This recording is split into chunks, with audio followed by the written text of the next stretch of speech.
Good afternoon, colleagues, and all those who had found the time or had been able to join us today. I think part of the motive exactly on the part of CESA and Consulting Engineers South Africa having considered how best as an industry and as built environment professionals we can assist the Infrastructure South Africa team with a very the broad role that they have, which I think often is not fully understood. Certainly we may even consider follow-up sessions, but the importance of today's session cannot be understated, simply because whereas we all in our own environments are looking for this big, large rollout of projects through public sector and through government, I have no doubt whatsoever that there are projects that are completely private sector driven, and that there may be many of us out there who have been trying to get the process going, only to find that there may be inefficiencies in the system, whether it be regulatory, whether it be policy, that you sort of become so frustrated. And today's session is intended to share with you exactly how Infrastructure South Africa can assist the private sector with the private sector funded and driven projects to get traction, because it is true that our economic recovery is dependent on the public sector projects as well as private sector projects, and along with the two processes, we hope to see our economy take a turn for the better. So without further ado, and I would firstly like to indicate that we have one presentation, but two presenters. And what I'm going to do is I'm going to introduce both presenters and make it possible then for the presentation to be presented in a very streamlined fashion, starting with who and what is CESA all about, and then some information on how exactly and what has been done, what are the examples of how it's worked in unblocking private sector projects, the CESA team and their processes. I think also what I'd like to indicate up front is, whereas we only have two speakers, there are a host of conveners in the CESA team, at least 8 technical secondees as part of the CESA team. I think without further ado then, allow me to introduce our two speakers. We're going to kick off with Mr. Peter Gent. Peter is, the short title is a secondee to Infrastructure South Africa from Rand Merchant Bank. And Peter's role is to coordinate the technical working groups within CESA. Bit of background on Peter. He graduated as a mining engineer from Wits, spent 10 years in the mining industry, moved into investment banking, building project finance teams, at FNB and RMB. In his 25-year career as a banker, he's financed projects across multiple sectors, including infrastructure, mining, and energy across some 20 African countries. These include many of the PPP transactions in South Africa. Since retiring from RMB in 2014, Peter has consulted to a number of NPOs and foundations in the areas of education and healthcare. He sits on the advisory panel of the Infrastructure Fund, as well as a number of other boards. So Peter is our first speaker, and I'll immediately, hot on the heels of Peter's introduction, we will have a continuation of the presentation by Kabakazi Tatiana, known by most as NT. NT is an infrastructure specialist at Infrastructure South Africa. She's a versatile professional who started out in January 2001 as a junior geologist with Anglo-American. Spent 6 years in Anglo Coal Mines, Mpumalanga, in the head office in Joburg, as well as assistant to the CEO of Anglo Coal. A time in the CEO's office sparked her interest in business, at which time she joined the IDC in 2006 as a project manager in the mining SBU. After a period, she joined the industry itself, working for Xstrata, Kalahari, as a geologist, of course. And then in 2011, she joined the primary energy division of Eskom to procure coal for power generation. 2016, she then joined the Presidential Infrastructure Coordinating Commission as an infrastructure specialist and contributed in several roles, specializing in unblocking and coordination of SIPs. Currently, she leads SIP 23, which is agriculture and agro-processing, as well as SIP 25, which is the Welisizwe Bridges program. And then furthermore, also SIPs 26 and 27 related to the upgrading and maintenance of rural and township roads. And then finally, SIP 33, which is the solar water heating program run through the Department of the DMRE.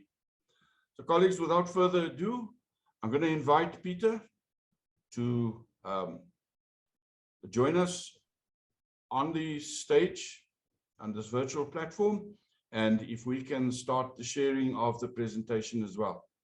Thank you. If I may start off by thanking Consulting Engineers South Africa for their invitation for us to present on this webinar. I think if we can move through to the first slide. If you will excuse me, I'm going to switch off my video just because I'm facing some stability issues on, so hopefully that will make it easier. Okay, so in terms of the presentation today, we would like to just kick off with a little bit of the purpose of the presentation, some background on CESA, and how CESA has evolved from some of the previous entities. Then talk briefly about the Infrastructure Development Act, which is really the facilitating legislation which supports CESA's activities. But the main focus of the presentation is really around CESA's unblocking activities and to give you a sense as to the role that ESA can play in this regard and the service that it can offer to the private sector in terms of unblocking regulatory issues relating to infrastructure development. So if we could move to the next one, please.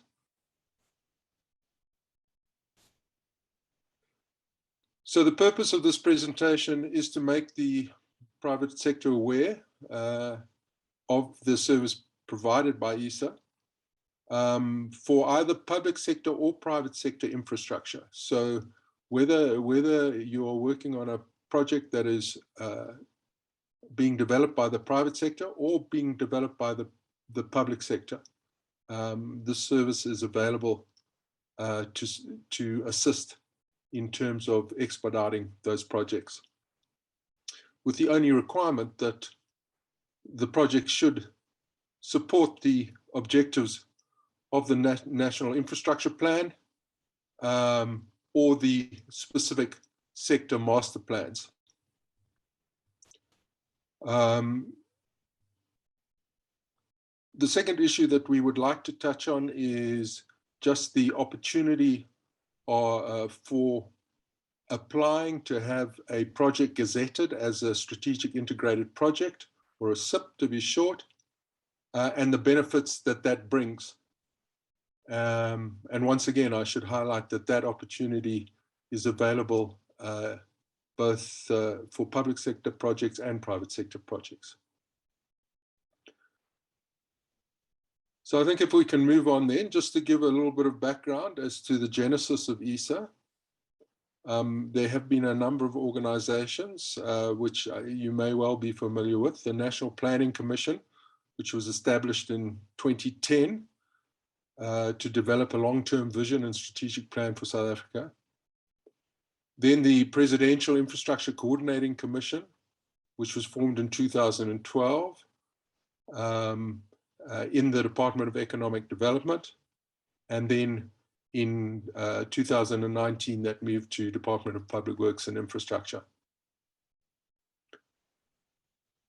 Infrastructure South Africa was created by combining the PICC technical team with the Presidential Infrastructure and Investment Office,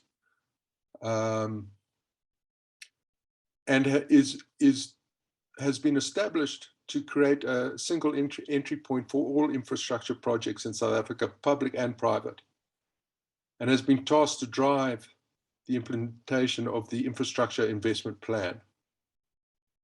So it really has brought together a number of the government initiatives in the area of infrastructure. Complementing ESA is the Infrastructure Fund, which sits within the Development Bank of South Africa, and with a specific mandate to attract private sector funding into the financing of public infrastructure.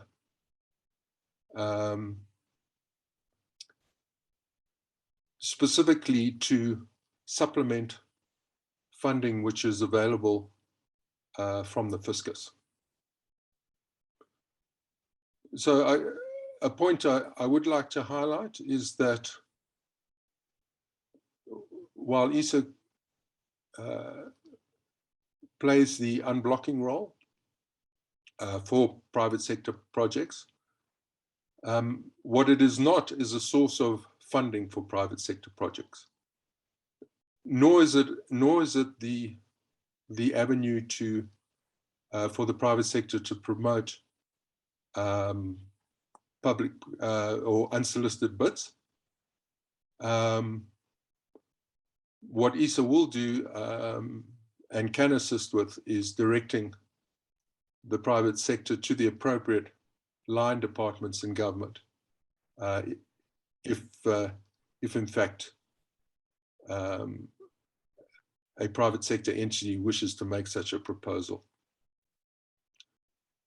So I would like now to hand over to in Kabakazi to talk in more depth around the whole approach to unblocking. And thank you very much, everyone who is attending, for your time and your attention. Thank you. Thank you, Peter. Please, can you confirm that you can see me and hear me? I can hear you. Thank you. Right. Thanks, everybody. I would first like to thank CESA for the opportunity to present our work. I'm Ngabakazi, and I'm going to take you through the rest of our presentation. I'll start by just explaining the basis of our existence, which is the Infrastructure Development Act. The act was created as an initiative or as a reaction to government noticing that there are some challenges in the infrastructure space, and it is a tool that we use to facilitate and coordinate, and more importantly, give priority to strategic integrated projects that were selected when the PICC was created first. It is also to improve the management of infrastructure that's going to support investment in our country. And I would like you to just look at the third point there, which emphasizes that unblocking is a key part of removing obstacles to all infrastructure projects. So this is the basis for our existence, for our creation. And today's presentation has 4 categories of unblockings that I'm going to take you through using a case study format where I show you examples of what we have been doing and what we can do and what we hope to collaborate with you and do going forward.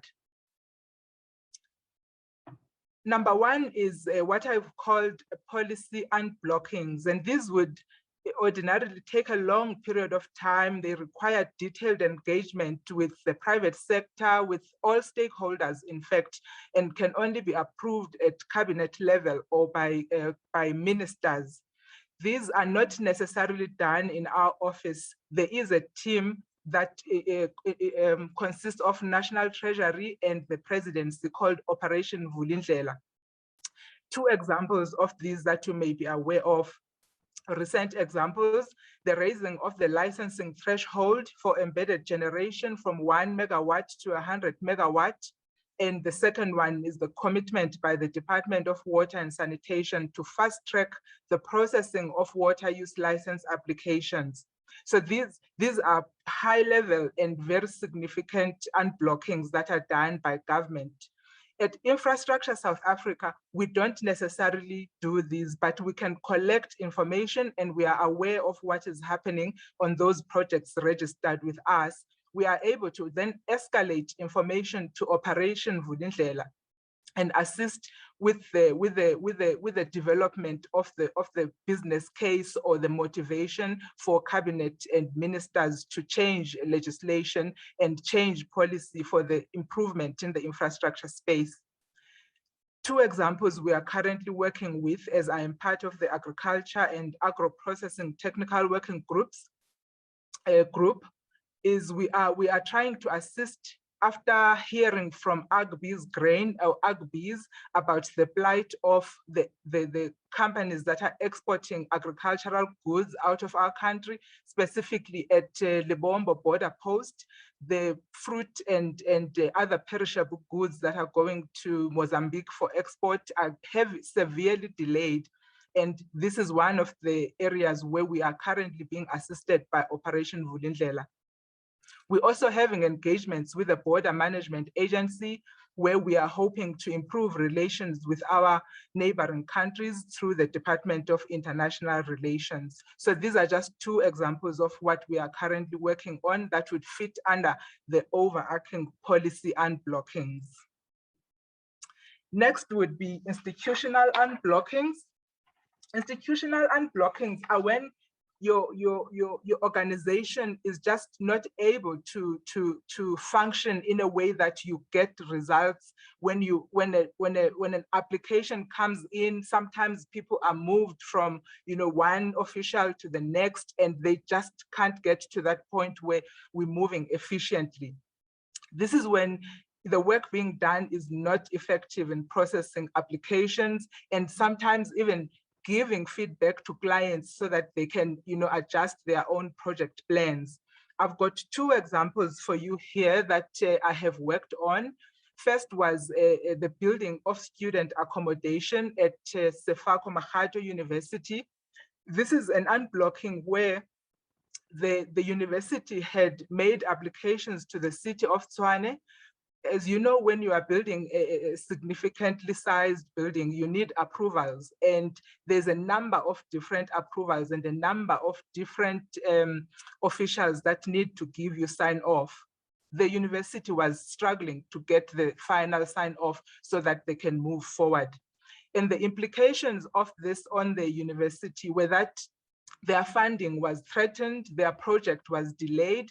You can imagine how your costs will also escalate if you do not hit your timelines or your milestones that you said you would hit to your funders. So the role that CESA played here was through our colleagues in government. We contacted the management of the building plans unit, and we explained to them the impact of these delays and requested for them to arrange such that all the officials that are required for these approvals are able to sit together with us and we discuss where the problem is. And you find when you actually have the interaction with officials, it's like a chicken and egg situation where an outsider is unable to quite get to the right people.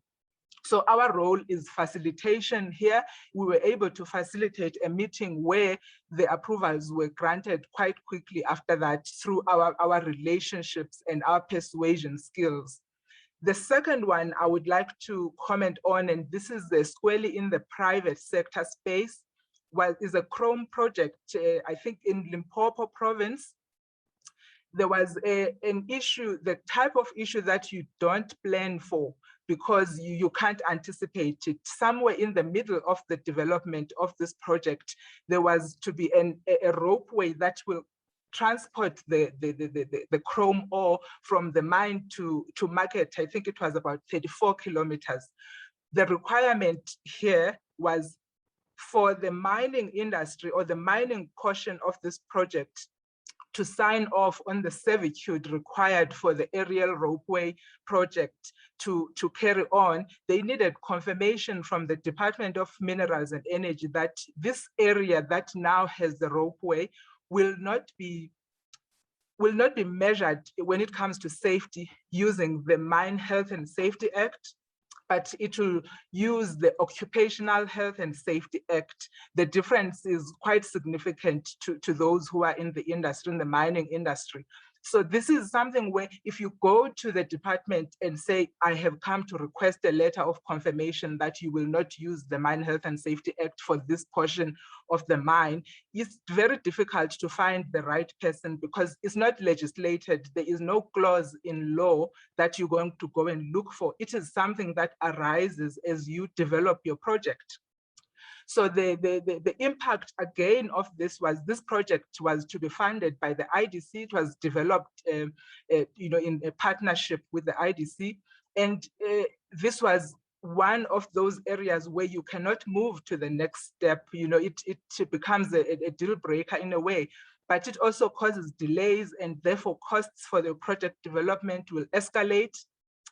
So when the department or when the mine came to us, we then approached, together with the IDC, we approached the department, and through the relationships we have with our colleagues in the departments, we were able to have a meeting with the highest member of the team, which is the Director General, and explain the situation as he is the accounting officer. When he got to understand the facts from both sides, he was able to issue this letter and the project could move forward. So these two examples illustrate the role that CESA plays and can play in coordinating and monitoring that processes that lead to the development of infrastructure are carried out successfully. And then the third one I would like to talk to you about is what we have called proactive unblocking. This is specifically applicable to SIPs, strategic integrated projects. These are those that have been, excuse me, gazetted already. I like to think of it as making provision for these projects to skip the queue when it comes to regulatory approvals.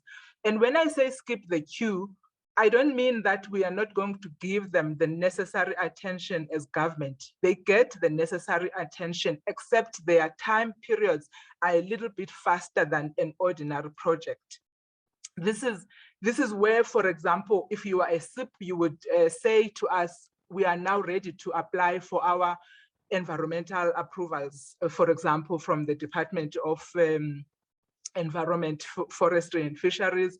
And we would issue a letter as CESA confirming that this is a SIP and therefore it should be dealt with according to the shorter timelines.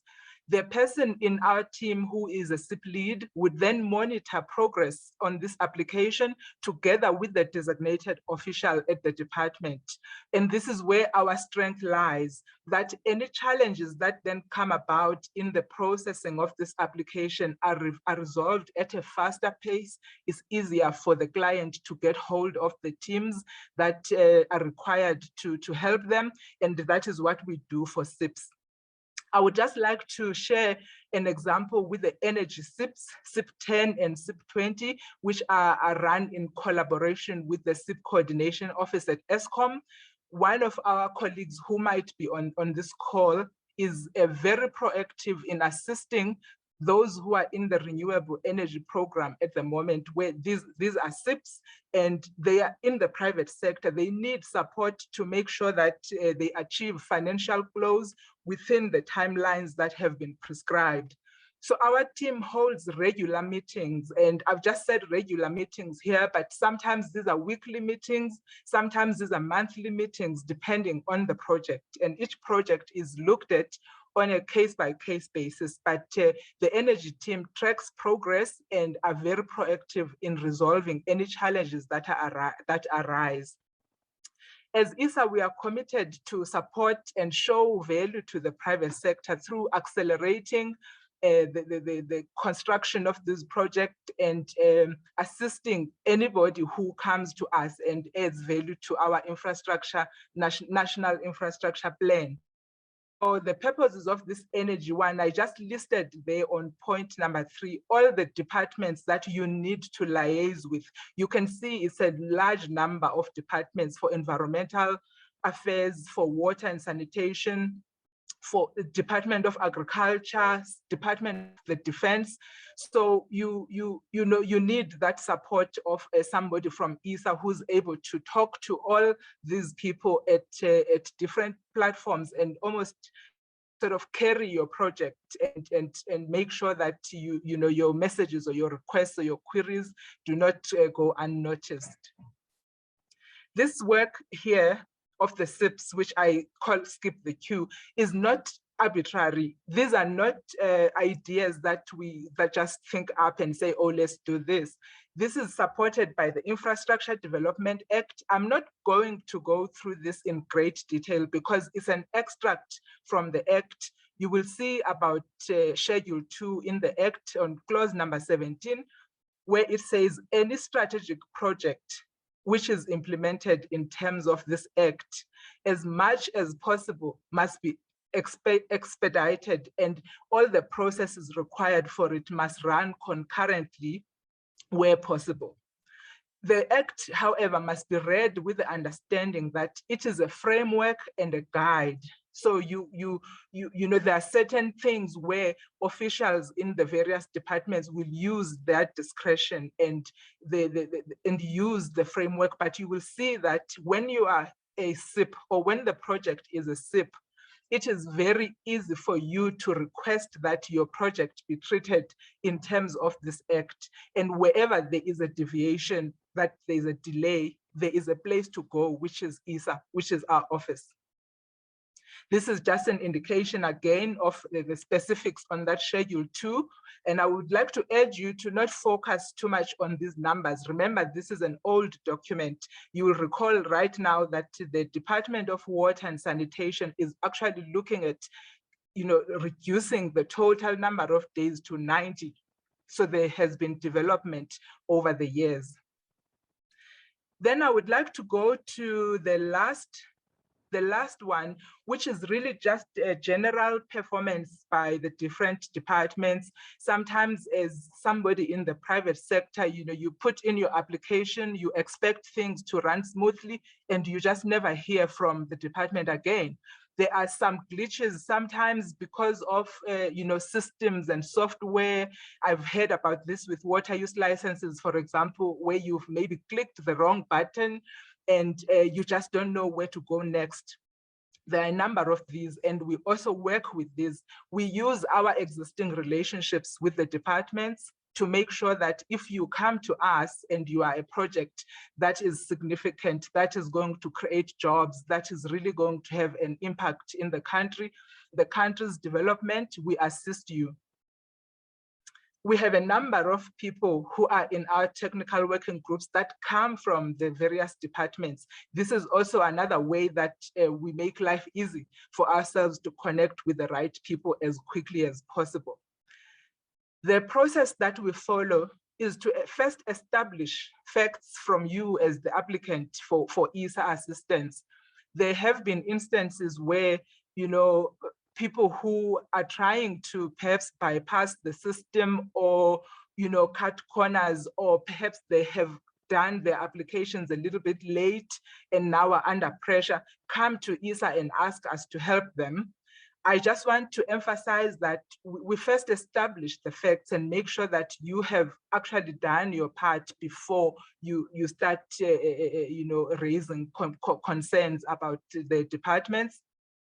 We use our relationships and professional communication to persuade people or relevant people in the departments to assist and to give feedback. I think somebody mentioned earlier about communication, which is what we are doing today. Communication is key. It's the currency that we want to develop, that even if there is a delay in your project or in your application process, somebody should tell you so that you can also adjust on your side. So it is part of our mandate to facilitate and coordinate those discussions to make sure that you know what's happening with your application. I'm going to give you another few examples that I can use as case studies here. We have a project in KZN. This is a significant development. It was actually announced at one of the presidential conferences, investment conferences, and they came to us because they were having trouble getting responses from the Heritage Institute in KZN. It's called AMAFA. They were also struggling with you know, getting answers on when they would be connected to electricity. And you know, the impact on this was just how fast their development was going to go. And as soon as we were able to assist them, I know for a fact that they employed 6 more people because they now had more certainty in their construction processes going forward.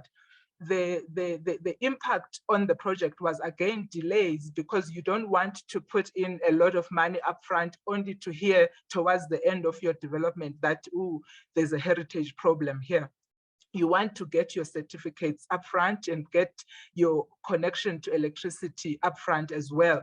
This project was actually using generators for a big portion of their work, and they were losing money as a result. So our fast tracking this process and making sure that they have secured connection to electricity was also very helpful in terms of their cash flows. We actually got a letter of acknowledgement for all the improvements to the project management plan because of our intervention.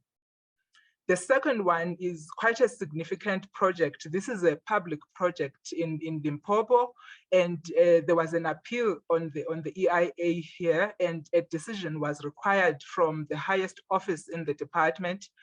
This was also causing delays to the project, and the delays are significant because, as some of you may know, the water that will come out of this project will be used, not just by communities, but by industry in that space, where we need to install like flue gas desulfurization plants at Medupi, and the water that's going to come from this project is quite important. So we were able to meet with the DG at the department, and the decision was fast-tracked, and the project was able to move forward. This was done in collaboration, of course, with our ESCOM SIP office, which helps us run SIP 10 and SIP 20, the energy SIPs. And then lastly, I would like to share the example of these wind farms that are in the Northern Cape. This was an unblocking that came to us during the time of the severe lockdown. I think it was level 4 or level 5. Now, some projects can continue or could continue working during that time, but they had an administrative problem, if I can call it that, where their permits expired or were threatening to expire. And so ordinarily they knew that on such and such a date, we need to get a renewal of our permit, or we are going to get into the phase where we are operating illegally. And they couldn't get hold of the people that should help them.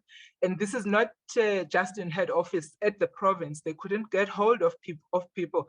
This is understandable because sometimes people were sick, sometimes people had relatives with COVID, and people were not allowed to go to the office. We assisted here again through the existing relationships we have as CESA. We're able to call people and ask for a cell phone number, for example, just so that we can say, will you please communicate what is happening with Karusa and salt water and what the alternatives are, so that we can protect the project and the integrity of the project. If we need to give some sort of extension because of what is happening, because it's out of their control, let's do that. But in this case, we actually got the renewals, the renewal of these permits done, and it was done before the time that they required it. So it was a successful unblocking. So having said everything that I've said, I would really like to urge you to consider registering your projects with CESA, because we would like to build our pipeline. We would like to understand more what is happening in the sector. We like to think that we will give you practical support. We are a team of professionals. As long as your project supports the National Infrastructure Plan 2050, we would like to assist you. We would like to understand what your challenges are. We also invite you to consider applying for your projects to be gazetted. I think my earlier slides have alluded to the reasons why you would want your project to be gazetted as a SIP. Of course, that would go through approval processes by our principals. And so when you come to us as the private sector and you want to register, we do have a formal registration system for those proposed projects, so that we also don't take on everything. Obviously, we cannot look at all the projects in the country, so we want significant projects. We want projects where you are able to explain to us how this adds value to the National Infrastructure Plan. How is it going to employ people? How many people is it going to employ? How is it going to change lives and support the objectives of government? This slide is just a list of what we would require in that process of registration. I've already spoken to how your project contributes to the National Infrastructure Plan. We would also like you to specify if you already have challenges that you need unblocking assistance with, so that we can see from the beginning, you know, what we can do, what we need to do for you, where the issues are in general. Then the other 4 or 5 points here, I would really just summarize almost in saying that, like, your business plan or your business case. And last but not least, in fact, the most important at number 8 is a letter of authority from the project sponsor. We've discussed with some of my colleagues that you know, we don't want a situation where, you know, consultants are coming to CESA to fast track their work, and the project sponsor is not necessarily aware. We are not consultants, so we don't get paid by the project for this work. We are employees of government, and our role is to assist for free to you. You know, we paid by government, so we're not a consulting type of service. We are here to unblock specific issues that are going to improve, you know, the infrastructure space. So we want to speak to the project sponsor, and we want the project sponsor to give a letter of authority should a representative be coming to us, so that we're not trapped in a situation where the consultant is getting paid for the work that we have done. And this is an example that is very important, because sometimes companies have complained that, you know, something is not moving fast, only to find when you go and unblock it, there is a bit of a disconnect between the understanding of what's required by the project sponsor and the consultant. So in conclusion, ladies and gentlemen, I would really just like to reiterate what my colleague Peter said earlier. The purpose of this engagement today is to invite you to utilize CESA officials like myself. There's a team of us for all infrastructure-related blockages, regardless of whether the projects are being developed by the private sector or the private sector, or public or private sector, excuse me. It may happen that you are a service provider in a public project. You're welcome to speak to the project sponsor and say, you think this is something that CESA can assist with, and we will do our best. Our undertaking to you is, you know, as a team, we are able to see from the onset if this is something we can or cannot do.